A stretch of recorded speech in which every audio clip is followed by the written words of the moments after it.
അതല്ലേ പ്രശ്നം. ഞാൻ ഇതുവരെ പരിചയപ്പെട്ട ഏതാണ്ട് എല്ലാവരും എന്റെ ശത്രുക്കളാണ്, നീ ഒഴികെ. ആ ബെസ്റ്റ്. അപ്പൊ പിന്നെ എന്ത് ചെയ്യും? ഐഡിയ കിട്ടി. എന്നാ പറ. പറയാനൊന്നും സമയമില്ല, ഞാൻ പ്രവർത്തിച്ചു കാണിക്കാം. നീ പ്ലാവിന്റെ അടുത്തേക്ക് വിട്ടോ, ഞാൻ 1 മണിക്കൂറിനുള്ളിൽ അവിടേക്ക് വരാം.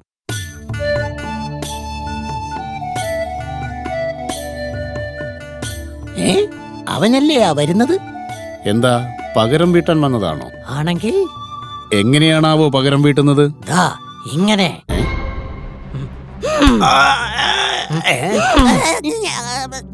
ധൈര്യമുണ്ടെങ്കിൽ എന്നെ തിരിച്ചു കൊത്ത്. നിക്കടാ അവിടെ. അവനെ അങ്ങനെ വിട്ടാ ശരിയാവില്ല. അവന്റെ ഒരു അഹങ്കാരം കണ്ടില്ലേ? ഇവൻ പൊങ്ങനാണെങ്കിലും പറക്കലിനൊടുക്കത്തെ സ്പീഡാ. പറന്ന് പറന്ന് ചിറകിന്റെ സ്ക്രൂ അഴിയാറായി. നിങ്ങൾ എത്ര പറന്നാലും എന്നോളം വരില്ല. ഞാൻ ചെന്തോളനി മുക്കിലെ പ്ലാവിൻ ചുവട്ടിലുണ്ടാകും. നിങ്ങൾ അങ്ങോട്ടേക്ക് വാ.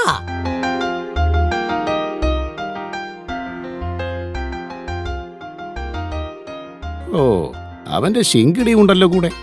എന്താ പൂമ്പാറ്റി നിന്റെ കൂട്ടുകാരന്റെ ഉദ്ദേശം? കുറച്ചു സമയം കൂടെ കാത്തിരിക്കൂ, ധൃതി വെക്കല്ലേ. കാക്കേ, ഇങ്ങോട്ട് മരത്തണലിലേക്ക് വാ. വെയില് കൊണ്ട് നിറം മങ്ങേണ്ട. ഇനിയുള്ള ഓരോ സെക്കൻഡും വിലപ്പെട്ടതാണ്. ഈ ഒരു ചക്ക കൊണ്ട് 2 എണ്ണത്തിനെയും വകവരുത്തുക എന്നുള്ളത് സാധ്യമുള്ള കാര്യമല്ല. ഏതെങ്കിലും ഒരുത്തന്റെ തലയിൽ ഇതിടാൻ സാധിച്ചാൽ ഞാൻ വിജയിച്ചു. ഡേയ്, നിന്റെ കൊക്കിനോട് വേഗം ഇങ്ങോട്ട് വരാൻ പറ. ഞങ്ങൾക്ക് പോയിട്ട് വേറെ പണിയുണ്ട്. ഇപ്പോൾ അവന്മാർ ഈ ചക്കയുടെ നേരെ താഴെയാണെന്ന് തോന്നുന്നു. ഇതാണ് പറ്റിയ സമയം. അയ്യോ, ചക്ക മറിക്കാം. അയ്യോ, എന്റെ അമ്മയ്ക്ക്, എന്റെ ജീവിതം കോഞ്ഞാട്ടയായേ. അയ്യോ. അത് ശരി. അപ്പൊ ഞങ്ങളുടെ തലയിൽ ചക്കയിടാനായിരുന്നു നിന്റെ പരിപാടി. ഇത് കാണിച്ചു തരാനാണോ നീ ഞങ്ങൾ ഇങ്ങോട്ട് കൂട്ടിക്കൊണ്ടുവന്നത്?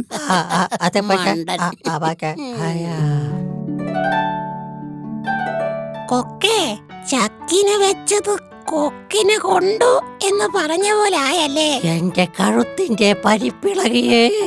ഇനിയിപ്പോൾ എന്താ ചെയ്യാ? ഒരു കാര്യം ചെയ്യാം. പറ. നീ വിചാരിച്ചാൽ നടക്കും. നീ കാര്യം പറ. ഈ താഴെ വീണ് കിടക്കുന്ന ചക്കയൊന്ന് കൊത്തി അടർത്തി തന്നിരുന്നെങ്കിൽ ഒരു ചക്കച്ചുളിയെങ്കിലും തിന്നാമായിരുന്നു. അങ്ങനെയെങ്കിലും നിന്റെ കൊക്കിനെ കൊണ്ടൊരു ഉപകാരം ഉണ്ടാവട്ടെ. പുരകത്തുമ്പോൾ വാഴ വെട്ടല്ലേ മോനെ. പൂമ്പാറ്റേ, ഒരു കാര്യം എനിക്ക് മനസ്സിലായി. എന്താണാവോ?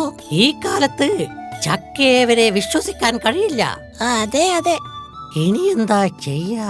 ഞാൻ ആലോചിച്ചിട്ട് ഒരു വഴി മാത്രമേ കാണുന്നുള്ളൂ. എന്താ?